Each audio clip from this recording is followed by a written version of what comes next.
Hey guys, I wanted to show you what I bought myself for Christmas. I actually bought a 3D printer, and that was this one.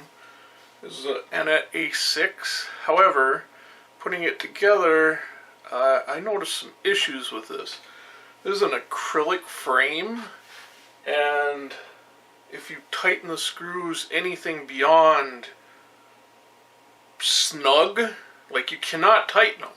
Doesn't say that in the manual or anything, but if you tighten them at all, the acrylic will crack. Little did I know. So, everywhere that I put the frame together, the main unit, I had cracks all over the place, and I had already put on a motor mount and an end stop mount. Those broke, so I ended up epoxying them, two-part epoxy. But the thing is, at this point, and that was after, like a couple hours of putting it together, and at that point, all these cracks are appearing, and I'm just like, if it's going to crack this easy, how is it going to hold up to extended use, right? With constant vibration and whatnot as a printer. So I went ahead and did some more research, and I ordered this Kingroon 3D printer off of Amazon, and I will put a link to this unit. It's not as big. That's I think it's 240 by 240 by, or no, 220, 250 millimeters bed and print area, where this is just 180 squared, so 180, 180, 180. This one basically costs the same price, well, a little bit more on sale. This one was like 154. That one was about 120 on sale off of eBay. That being said, I had so many issues with that one and stuff. The eBay seller actually gave me a refund on it, so, which is cool. And it was direct from Anet, so if you are interested in working through the problems on one, then, they're pretty cool about that. But, yeah, I still don't know how long that's going to hold up, even though I've got it all two-part epoxy together. But, this Kingroon, that thing, by the way, takes about, 8 hours to put together properly.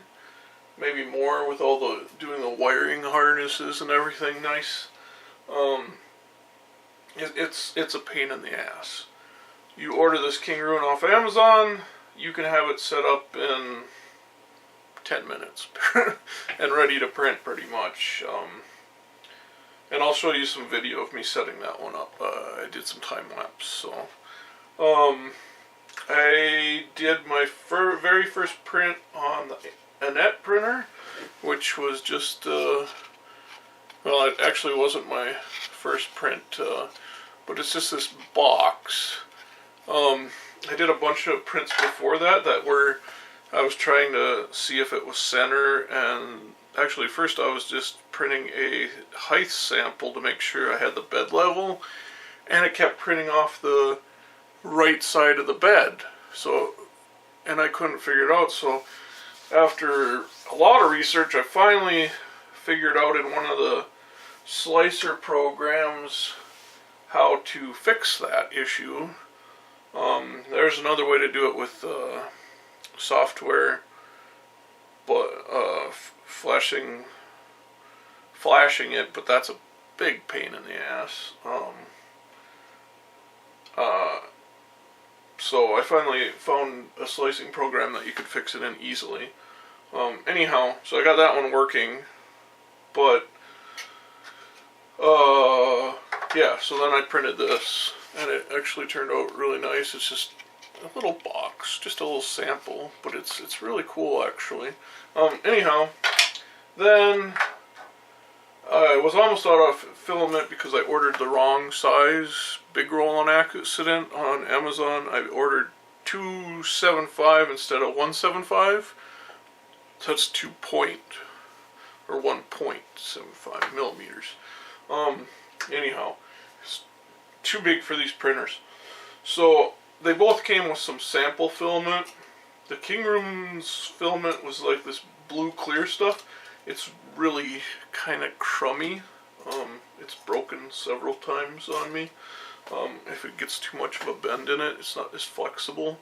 But anyhow, so since the King Room printer, which the Annette doesn't have, this one has a feature, and actually yes, this broke again because it was attached right there, and you probably can't see this because I'm too far away. Let's go closer here, a little bit anyhow. Yeah, it broke again anyhow. So there's actually a sensor you can put the filament through, and then it goes into the feed mechanism.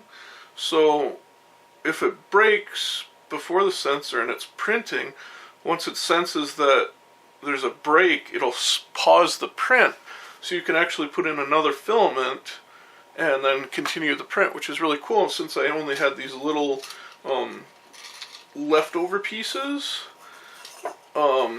so all I had printed was this, right? So then I had these leftover, a little bit of the white and then a whole bunch of the blue. So I started printing this, which is a WiseCam camera cover, and as you can see, I started printing the white, and I didn't have my settings right yet, so this is a little bit crummy. Actually, this is part of the model that's wrong. This front piece here is too thin. I adjusted it. The sides are actually pretty good. Yeah, they're all pretty solid. Couple spots that I think is because of the crummy filament up near the top. But anyhow, so I printed this one, and that one's I have a time lapse of, which is pretty cool because I did switch filament in the middle of it, so that was cool. That's a really nice feature about this one. And then I printed another one. Can't remember what I changed. I think I changed my speeds and settings to see if that made any difference, and it still gave me that rough in the front, and I got some more on the side. That's more the filament, I think, than the print, because it didn't happen in the other one. Because this is all recommended settings. This side's pretty nice, but I haven't figured that out yet. But I think it's that filament part of it.